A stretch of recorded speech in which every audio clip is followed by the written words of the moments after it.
నమస్తే, నేను మీ ఇక్బాల్. ఎంఐ టీవీకి స్వాగతం. శ్రీవారి పాదాల చెంత భక్తులు అత్యంత పవిత్రంగా భావించే తిరుమల లడ్డు ప్రసాదం చుట్టూ అల్లుకున్న కల్తీ కుట్రలు రిసిప్ట్ దాఖలు చేసిన 600 పేజీల తుది ఛార్జ్షీట్ లో బట్టబయలయ్యాయి.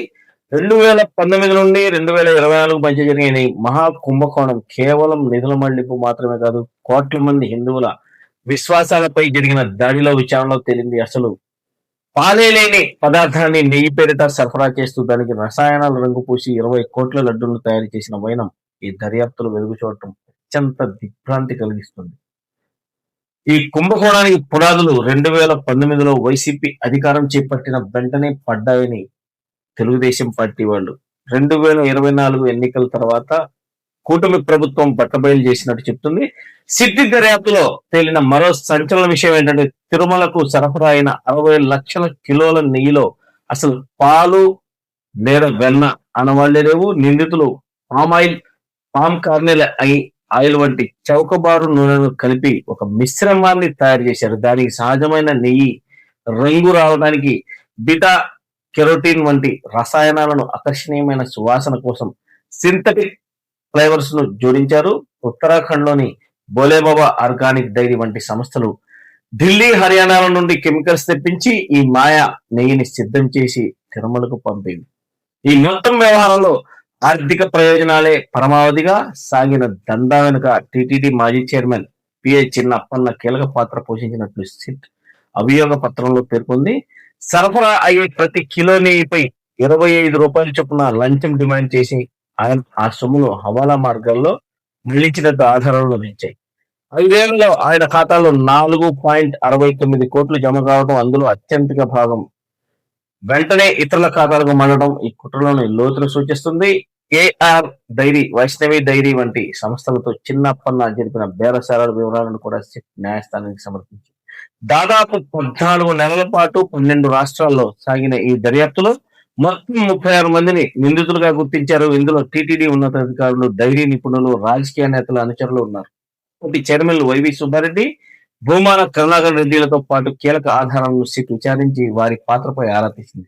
235 కోట్ల టీటీడీ నిధుల దుర్వినియోగంతో పాటు భక్తుల భావోద్వేగాలను పణంగా పెట్టిన ఈ కుంభకోణం ఇప్పుడు ఏసీపీ కోర్టులో విచారణ రాంది. కల్తీ నెయ్యితో లడ్డూను తయారు చేయడం ద్వారా జరిగిన అపచారానికి బాధ్యులైన వారిని కఠిన శిక్షలు పడాలని భక్తులు కోరుకుంటున్నారు.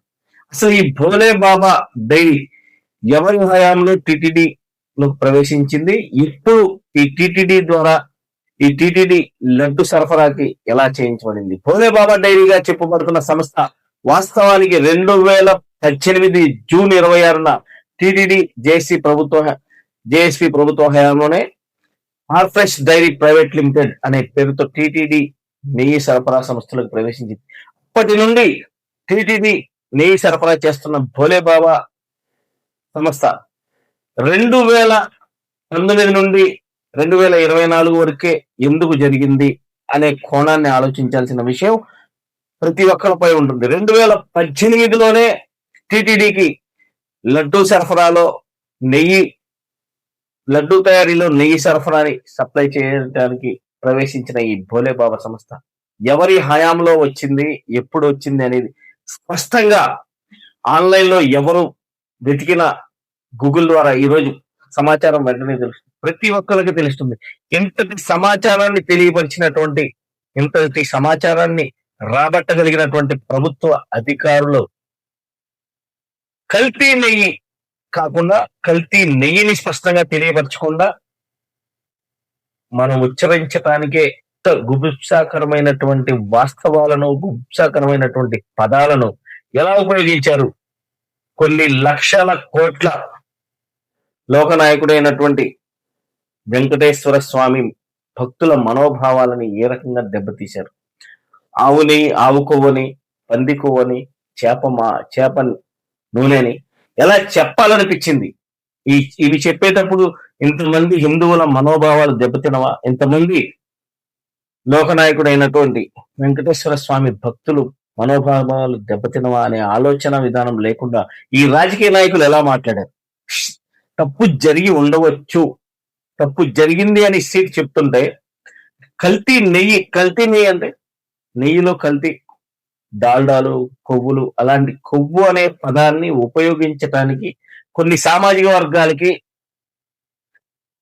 నాన్ వెజ్ ప్రపోజేషనే ఉండదు. అది అది వాటి పై పదాలు అర్థాలు తెలియపరిచినా మేము నాన్ వెజ్ మీరు తింటారా అని అడగటానికి కూడా ఎదుటివారు సంకోచించేటటువంటి ఈ భారతదేశంలో ఏ రకంగా కొన్ని లక్షల కోట్లు భక్తులు కలిగిన మనోభావాలని దెబ్బతీయడానికి ప్రయత్నించారా?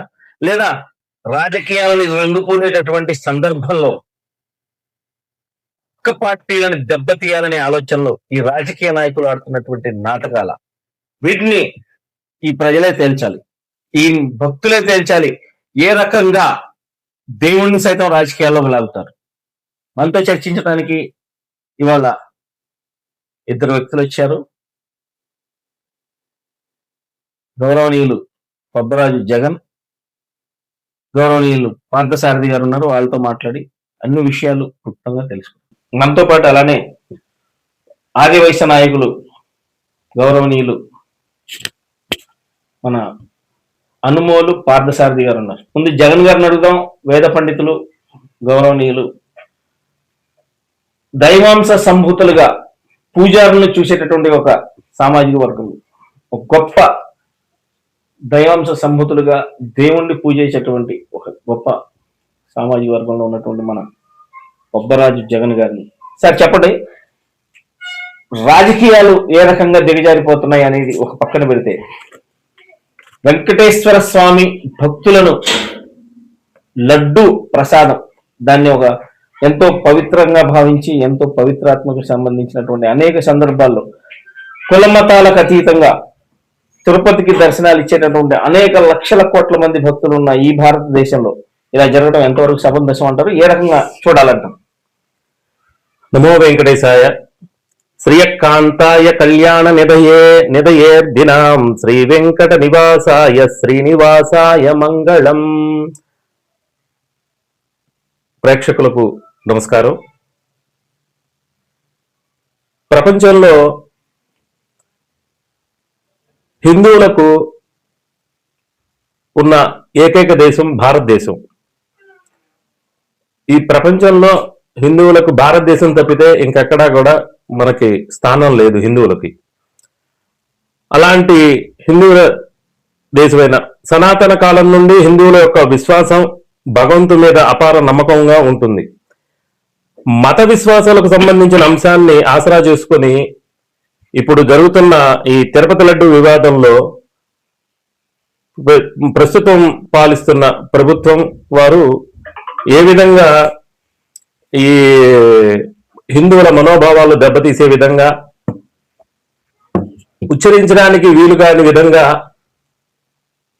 ఎన్నో రకమైన వ్యాఖ్యలు చేసి ప్రతిపక్ష నాయకుడిని ఇబ్బంది పెట్టాలనే ఉద్దేశమే తప్పితే, ప్రతిపక్ష నాయకుడిని కించపరిచే విధంగా, ప్రతిపక్ష నాయకుడిని జనంలో హీనంగా చేసే విధంగా చూడటానికి తప్పితే, హిందువుల మనోభావాలు దెబ్బతింటున్నాయి, భగవంతుడి మీద నమ్మకం పోయే విధంగా తయారవుతుంది అనే భావన అనేది ఏ మాత్రం సిగ్గు శరం లేకుండా చేశారు ఈ నాయకులు.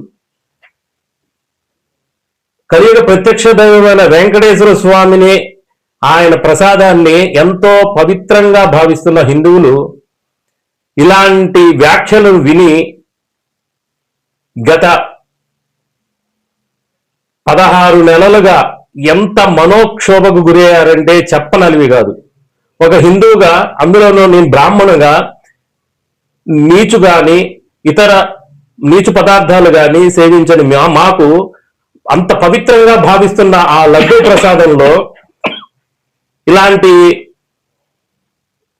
పదార్థాలు కలిశాయని చెప్పిన దగ్గర నుంచి మేము ఎంత మనోక్షోభ గురామో, అలాగే ప్రపంచ వ్యాప్తంగా ఉన్న హిందూ బంధువులు కానివ్వండి, వెంకటేశ్వర స్వామి భక్తులు కానివ్వండి, అన్యమతస్తులు కూడా ప్రపంచవ్యాప్తంగా ఇతర దేశాల్లో ఉన్న విదేశీయులు, ఇతర మతస్థులు కూడా స్వామివారి మీద నమ్మకంతో, అన్ని మతాల వారు మాకు స్వామి మీద నమ్మకం ఉందని లెటర్ రాసి ఇచ్చేసి స్వామిని దర్శించుకొని ఆ ప్రసాదాన్ని ఎంతో పవిత్రంగా తీసుకున్నారు. అలాంటి వాళ్ళు కూడా ఈ రోజున వీళ్ళు చేసిన దుర్మార్గపు పనికి ఎంత మనోక్షోభం చెందారో దానికి ఈ రోజున న్యాయం ధర్మం గెలుస్తుంది అన్నట్టుగా ధర్మం రక్షిత ధర్మం ఏనాటికైనా గెలిచి తీరుతుంది. ఇలాంటి దుర్మార్గపు పనులు చేసే వాళ్ళకి కాలం సరైన సమాధానం చెబుతుంది, దైవం సరైన సమాధానం చెబుతుంది. గతంలో కూడా ఎన్నో దుర్మార్గ పనులు చేసి చావు తప్పి కన్ను లొట్టపోయి బయటకు పడ్డారు కొందరు నాయకులు. ప్రత్యక్షంగా రాజకీయంగా మాట్లాడకూడదు కానీ ఇలాంటి విషయాలు జరిగి కూడా ఇంకా బుద్ధి రాకపోతే ఈ మనుషుల్ని ఎవరూ బాగు చేయరు. అదే అన్య మతస్థుల్లో ఇలాంటి భావన జరిగితే వాళ్ళు ఊరుకుంటారా? హిందువులంతా ఏకంగండి. ఇలాంటి దరిద్రపు నాయకులకు, దరిద్రపు రాజకీయ నాయకులు బుద్ధి చెప్పాలి.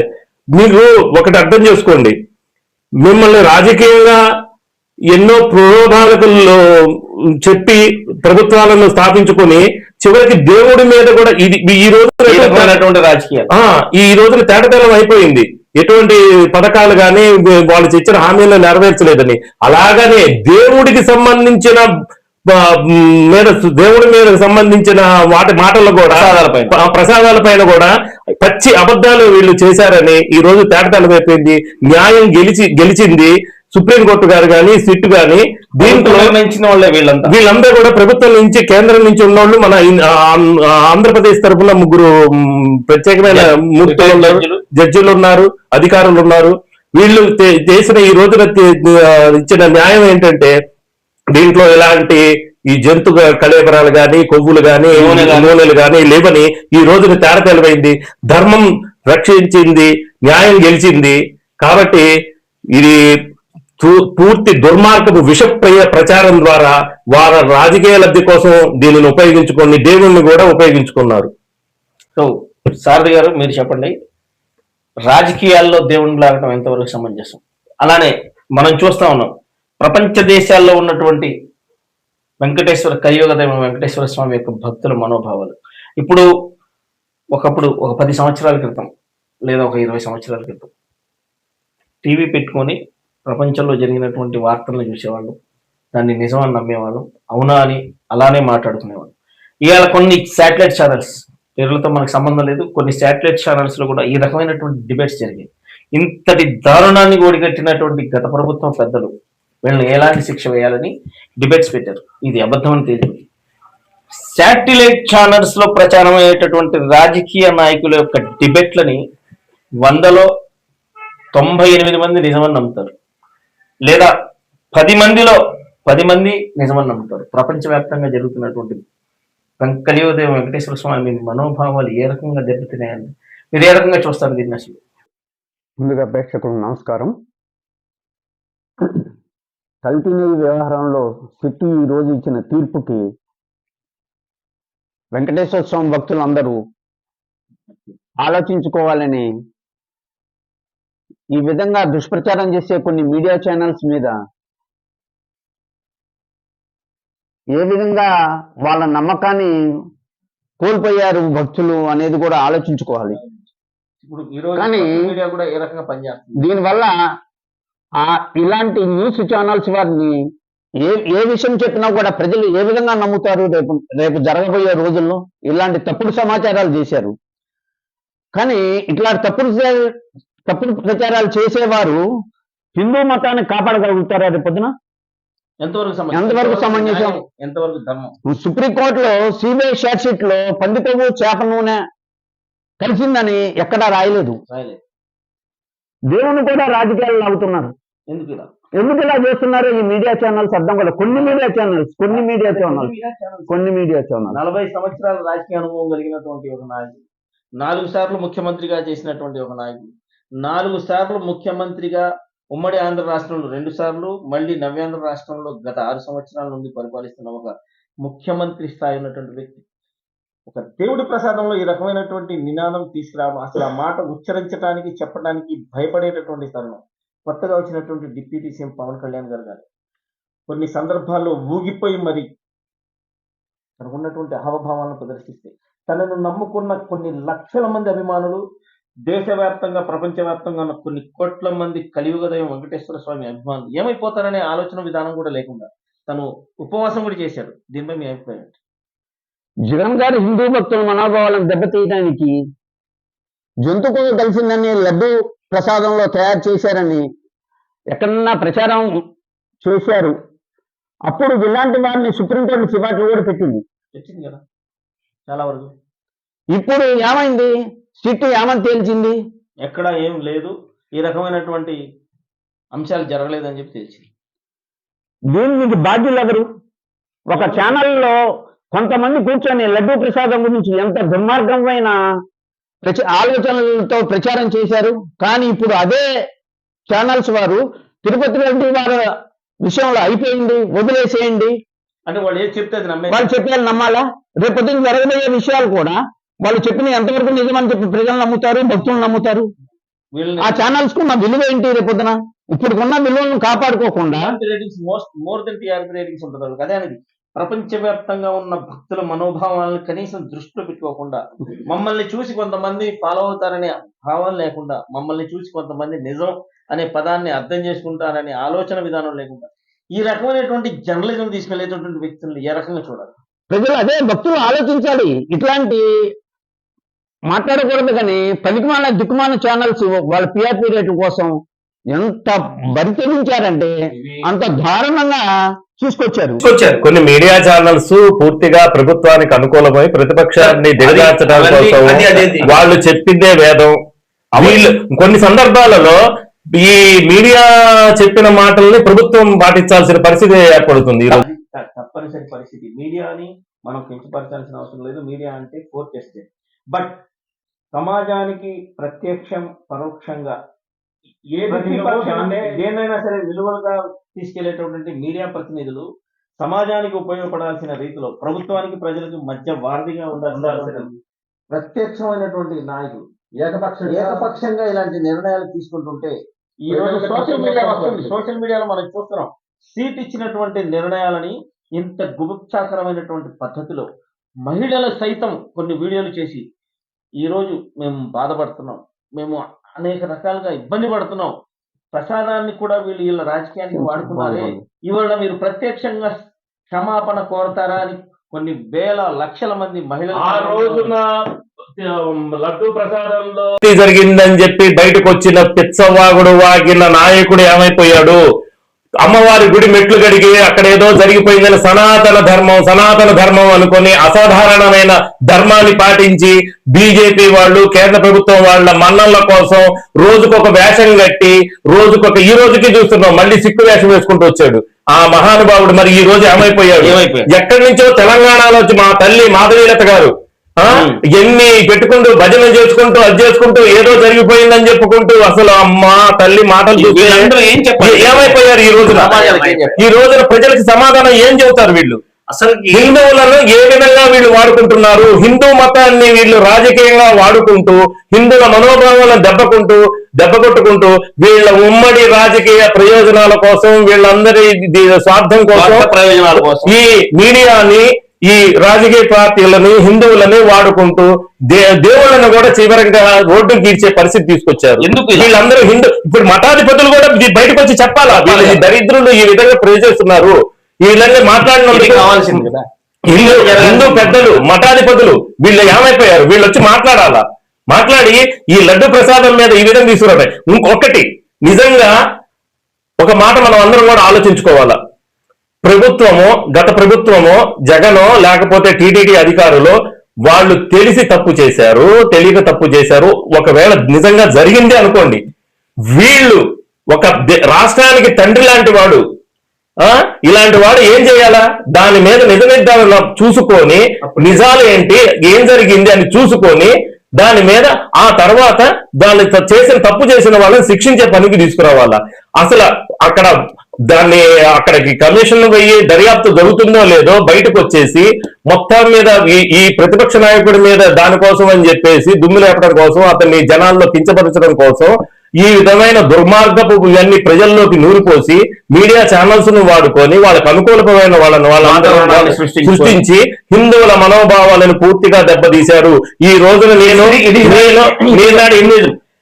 కలియుగదైన వెంకటేశ్వర స్వామికి అనేక మంది భక్తులు ఉన్నారు.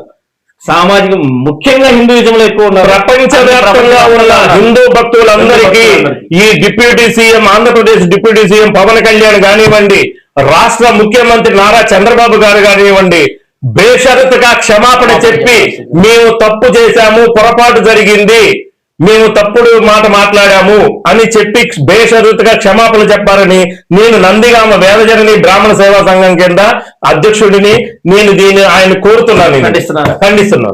ఆయన నెయ్యితో అసలు నెయ్యితో జంతు కలిసిందని, ఆ నెయ్యిలో లడ్డు కలిసిందని ఎక్కడన్నా మీ దగ్గర ఆధారాలు ఉన్నాయా? భక్తులు తిన్నారని ప్రచారం చేశారు, మీడియా వారు ఈ విధంగా చెప్పడం ఎక్కడన్నా ఉంది? అసలుకి ప్రపంచంలో ఎక్కడన్నా ఈ మీడియా ఎందుకని ఈ విధంగా తప్పుడు సమాచారాలతో ప్రజల్ని భక్తులను ఆడుకుంటున్నారు? ఇన్ని శాటిలైట్స్ ఇప్పుడు ఆ కల్తీ లడ్డు భక్తులు తిన్నవారికి మరి ఈ మీడియా వారు ఏం క్షమాపణ చెప్పాలి కదా. ఆ కల్తీ ఉన్న నెయ్యి ఆరోపణలు ఉన్న ఆ ట్యాంకులు ప్రసాదం తయారీకి ఎలా వెళ్తాయి? దీనికి ఆధారాలు ఉన్నాయా? తరువాత ఎన్ఏబిఎల్ సర్టిఫికెట్ టీటీడీ ల్యాబ్ లో కూడా టెస్ట్ చేసి పాస్ చేసిన తర్వాత లోపలికి వెళ్ళాలి. టీటీడీ ల్యాబ్ లో కూడా టెస్ట్ పాస్ అయిన తర్వాత ట్యాంకులు లోపలికి వెళ్తుంది. గతంలో 15 సార్లు టెస్ట్ రిపోర్ట్లో బాగాలేదంటే వెనక్కి పంపించారు ఈ ప్రభుత్వం. జగన్మోహన్ రెడ్డి గారు 17 సార్లు బయటకు పంపించారు టెస్టింగ్ బాగాలేదు అన్నది. బాగా లేనప్పుడు మీరు ఈ జూలై నెలలో ప్రసాదం తయారు చేయాల్సిన అవసరం ఎట్లా ఉంది? ఇవన్నీ కాకుండా 1,00,000 లడ్డూలను అయోధ్యకు పంపించారు. ఇన్ని రిపోర్ట్లు ఉన్న తర్వాత వాళ్ళు టెస్ట్ రిపోర్ట్ ఇచ్చిన తర్వాత పర్మిషన్ ఇచ్చింది ఎవరండి? ఈ కంపెనీలకి పర్మిషన్ ఇచ్చింది ఎవరండి? అసలు హిందూ మనోభావాలను అంత చులకనమే ఉంది వీళ్ళు వాడుకుంటానికి. ఇందుకు ఓటు మేరకు కోసం ఈ విధంగా తప్పుడు సమాచారాలు చేస్తారు. ఎంతవరకు సమంజసం? వీళ్ళ సరే, ఇన్ని దశాబ్దాల నుండి ఇంత ఉమ్మడి ఆంధ్రప్రదేశ్ లో ఇంతమంది ముఖ్యమంత్రులు వచ్చారు. నవ్యాంధ్రప్రదేశ్ లో మొట్టమొదటిసారిగా నారా చంద్రబాబు నాయుడు గారు ప్రమాణ స్వీకారం చేశారు. రెండోసారిగా జగన్మోహన్ రెడ్డి ప్రమాణ స్వీకారం. ఇంతమంది ముఖ్యమంత్రులు మారినా ఎక్కడా రానటువంటి ఇలాంటి అభియోగం ఎందుకని ఈ రోజు మాట్లాడలేకుండా పోతున్నారు? దీని వెనకాల ఎవరున్నారు? సైలెంట్ గా ఉంటారు. ఏదో ఒకటి చెప్పాలి కదా. సందర్భాన్ని బట్టి ఈ దేశాన్ని కాపాడటానికి, ఈ దేశంలో ఉన్నటువంటి సనాతన ధర్మాన్ని రక్షించడానికి వచ్చిన ఒక నాయకుడా ఎక్కడా అని ప్రశ్నిస్తున్నారు. దీనికి సమాధానం ఆ నాయకుడు చెప్తారా, లేదా ఆ నాయకుడు యొక్క అభిమానులు చెప్తారా? అభిమానులు చెప్పడానికి ఏమీ ఉండదు, కానీ ఆలోచింపజేసేటటువంటి ఇది కేవలం కలియుగ దైవం వెంకటేశ్వర స్వామి భక్తుల మనోభావాలు దెబ్బతిన్నాయి అనే ఆలోచన. ఇంకా రానున్న రోజుల్లో కావచ్చు, తరాలు కావచ్చు, దశాబ్దాలు కావచ్చు, ఇలాంటి జరగకుండా ఉండటం కోసం మాత్రం ఇదంతా. దానికి సంబంధించి కొన్ని మీడియా ఛానల్స్ చేస్తున్నటువంటి దుష్ప్రచారాలు పార్టీలకు అతీతంగా ఈ సమాజంలో మార్పు కోరుకోవడానికి, ఈ సమాజంలో ప్రభుత్వం ప్రజలకి, ప్రభుత్వానికి, ప్రతిపక్షానికి వీళ్ళ మధ్య జరుగుతున్నటువంటి అంతర్భాగ యుద్ధాన్ని, చెడుని వెతికి తీసి సమాజానికి మంచి చేయడం కోసం ఉన్నటువంటి మీడియా వాళ్ళు. ఎందుకంటే 2 తెలుగు రాష్ట్రాల్లో తెలుగులో చదివేటటువంటి వార్తలు, తెలుగులో చదివేటటువంటి డిబేట్లపై ప్రపంచంలో ఉన్న ప్రతి తెలుగువాడు చూసే విధానంగా, తెలుగు రాష్ట్రాల్లో ఇక్కడ ఉన్నాం కాబట్టి చూస్తాం, ప్రపంచవ్యాప్తంగా ఉన్న తెలుగు వాళ్ళు ఏమనుకుంటారు? ఇది నిజమే కదా.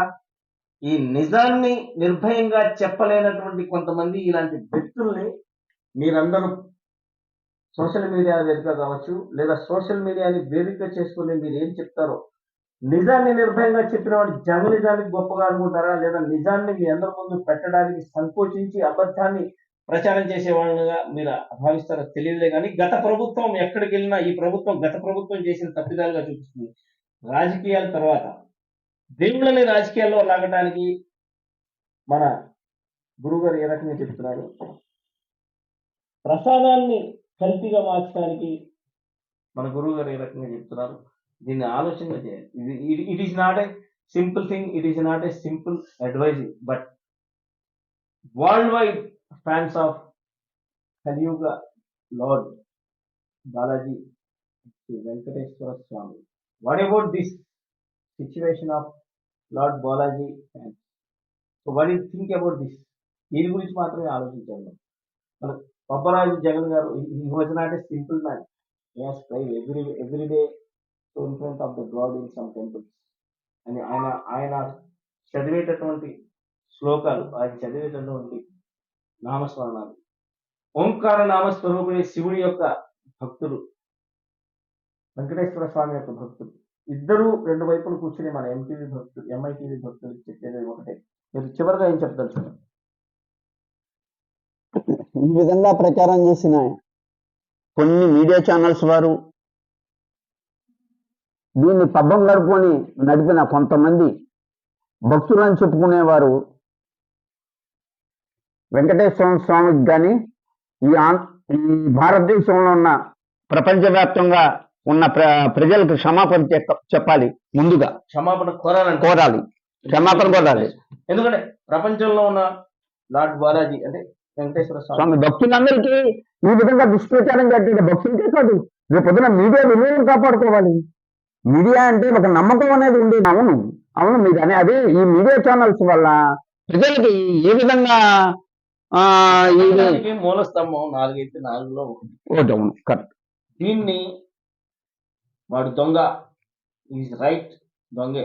ఆ దొంగ అని చెప్పడానికి సాక్ష్యం పట్టుకొని, చేతిలో సాక్ష్యం పట్టుకొని నిజ నిరూపణ చేసి చెప్పి చేయాల్సినటువంటి ఇలాంటి మీడియా సంస్థలు ఈరోజు కొవ్వు కలిసింది, నూనె కలిసింది, నూనె దీన్ని బయట పడేద్దాం అంటే మీడియాని తప్పు పట్టట్లా, మీడియాలో పనిచేసేటటువంటి మీడియాని తప్పు పట్టడం కాదు, కొన్ని మీడియా ఛానల్స్ వరకు పొద్దున చాలా మంది ఉంటారు అందరూ. రేపు పొద్దున ఏదైనా ఇష్యూ జరగదంటే అది ఎంతవరకు నమ్ముతామో అంటున్నాను. అనేది ఎలా నమ్మాలి? ఒకసారి తప్పు పని చేసిన తర్వాత ఇది నిజమేనా కాదా పదే పనిగా ఒక 2 నెలల దాకా ఒక సోషల్ మీడియాలో ఒక వ్యక్తి 20 రూపాయల నోటు చూపించి, ఈ 20 రూపాయల నోటు మీద గాంధీ గారి బొమ్మ ఉంది, ఈ గాంధీ గారి బొమ్మ ఉన్నంతసేపు కష్టపడి సంపాదించిన 20 రూపాయలు గాంధీ గారి అవుతాయా అని అన్నందుకు అనేక రకాలుగా కామెంట్స్ చేశారు. బట్ అతను చెప్పిన నినాదం ఏంటంటే, నా ఇష్టమైతే ఈ 20 రూపాయలని నాకు అవసరమైతే నేను ఖర్చు పెట్టుకోవడానికి నా సొంత డబ్బులుగా వాడుకుంటాను తప్ప, లేదంటే నాకు అవసరం లేకపోతే డబ్బులు దాచిపెట్టుకుంటాను, నా దగ్గర ఉంటుంది కదా. అలానే కరెన్సీకి, ల్యాండ్ ప్రాపర్టీకి ముడిపెట్టి చెప్పినటువంటి విధానాన్ని అనేక రకాలుగా కామెంట్స్ అది వాళ్ళ ఇష్టం. పొద్దున్న లెగిస్తే గుడికి వెళ్ళి దేవుడికి పూజ చేసి నైవేద్యం పెట్టి ఎందరో వచ్చేటటువంటి భక్తులకి ఇతను చేసేటటువంటి మన జగన్ గారు చేసేటటువంటి సేవ కార్యక్రమం, ఇతను ఒక దేవుడి పూజారిగా చూసేటటువంటి ఇలాంటి వ్యక్తుల్ని వీళ్ళ మనోభావాలకి ఏ రకమైనటువంటి సమాధానం చెప్తారు ప్రజలు, ఏ రకమైనటువంటి నినాదాలని వాళ్ళు సృష్టించాలనుకుంటున్నారు ఈ మీడియా కొంతమంది మీడియాలో పనిచేసేటటువంటి వ్యక్తులు. ఎందుకు ఇలా జరుగుతుంది? ఒకవేళ ఇది నిజమైనటువంటి సోషల్ మీడియా లేకపోయి ఉన్నట్లయితే నిజమనే భావించే వాళ్ళు ఎంతమంది లేరు? మీరు చెప్పండి జగన్ గారు. అంతే, కరెక్టే. కలియుగ దైవం వెంకటేశ్వర స్వామి భక్తుల మనోభావాలతో పాటు రాజకీయాలను ఈ రకంగా లాగేటటువంటి రాజకీయ నాయకుల అనుభవాలతో పాటు మీడియా వాళ్ళ దుష్ప్రచారాల్ని చివరిగా ఒకే మాట సింపుల్ గా 1 minute లో చెప్పేసి, ఇప్పటికైనా సరే ఈ 4th పిల్లర్ అనే మీడియా ఎప్పుడూ కూడా ఏకపక్షంగా లేకుండా నిజాలనే మాట్లాడుతూ ప్రభుత్వాలకు కానీ ప్రతిపక్షాలకు కానీ ఒక దిశానిర్దేశం చేయటానికి వాళ్ళు చేస్తున్న తప్పులను ఎత్తి చూపించటం కావచ్చు, లేకపోతే మార్గదర్శకం చేయటం కావచ్చు, లేకపోతే ఎక్కడ లోపాలు ఉన్నాయో వెలికితీసి దాన్ని ఈ విధమైన లోపాలు ఉన్నాయి, ఫలానా చోట ఈ విధమైన ఇది ఉన్నాయి, ఇలాంటి వాటిని చూపించి ప్రజలకు తెలియజేసే విధంగా మేల్కొల్పటం కోసం పనిచేయాలి తప్పితే ఇలాంటి దుష్ప్రచారాల మీద పెట్టుకొని డిబేట్లు పెట్టేసి వాళ్ళని వీళ్ళని కూర్చోబెట్టి జుట్లు ఎరబోసుకొని వాళ్ళ అటు రకరకాల భంగిమలు వేషాలు చేసి వాళ్ళ అభిమానులను రెచ్చగొట్టే విధంగా చేసి మత విద్వేషాలను సృష్టించి మా క్రిస్టియన్, ముస్లిం అని, హిందూ అని ఇతర రకరకాలమైన పద్ధతులను వ్యవహరించే మత విద్వేషాలను కూడా రెచ్చగొట్టే విధంగా ఎప్పుడు చేయకూడదు. నేను మీడియా మిత్రుల్ని, ఇతర అన్ని మీడియా మిత్రులనే కాదు, కొంతమంది విధంగా ప్రవర్తిస్తున్నారు, మనం చూసా, ఎవరో కూడా ప్రత్యేకంగా చెప్పుకోవటం అనవసరం. ఇప్పటికైనా సరే ప్రభుత్వాలు శాశ్వతం కాదు, మారుతూ ఉంటాయి, పోతూ ఉంటాయి. మీడియా 4th పిల్లర్ అనేది ఎప్పుడైనా స్టాండర్డ్ 100%. దాని విలువల్ని పాటించుకుంటూ పోతే మనకి జర్నలిజానికి మీడియాకి కానీ ఒక గుర్తింపు, ఒక విశ్వాసం ఉంటుంది ప్రజల్లో. మీరు దానికి తగ్గట్టుగా వ్యవహరిస్తే మంచిదని. అలానే ప్రజలందరికీ కూడా నా విన్నపం ఏంటంటే, నిజాలు తెలుసుకోండి. నాయకులు కానీ మీడియా కానీ చెప్పంగానే మీరు నమ్మొద్దు, అందులో ఎంతవరకు నిజం ఉందో ఆలోచించండి. ఎలాగా అంటే మీకు ఎగ్జాంపుల్ చెప్పాను, మేనిఫెస్టోలు పెట్టుకొని చివరికి ఏం జరిగిందో ఏం అనుభవిస్తున్నారు ప్రజలు అలాగనే ఉంటుంది. కాబట్టి దయచేసి ప్రజలందరికీ కానీ అలానే దైవ భక్తులందరికీ కానీ ప్రపంచవ్యాప్తంగా ఉన్న వెంకటేశ్వర స్వామి భక్తులందరికీ కూడా ఇదే విన్నపం. నిజాలను నమ్మండి, అబద్ధ ప్రచారాలను నమ్మి మోసపోవద్దు, మన మనోభావాలను దెబ్బ తీసుకోవద్దు, నిజాలను తెలుసుకోండి. రాజకీయాల్లో గెలవాలంటే దేవుని కూడా లాగాల, అది చివరికి దేవుని కూడా తీసుకొచ్చేసి ఈ విధంగా ఇలాంటి ఈ రకమైనటువంటి వాతావరణాన్ని సృష్టించిన ప్రజల్లారా లేదా ప్రజలు చైతన్యవంతులు కావాలి. ఎప్పటికైనా వాళ్ళే చైతన్యవంతులు. వాళ్ళు ఇచ్చేటటువంటి తీర్పుకు ఎంత పెద్దవాడైనా సరే భూస్థాపితం కావాల్సిందే. భారత రాజ్యాంగంలో అదే ఉంది, వేరేది లేదు. సో థ్యాంక్ యూ అండి.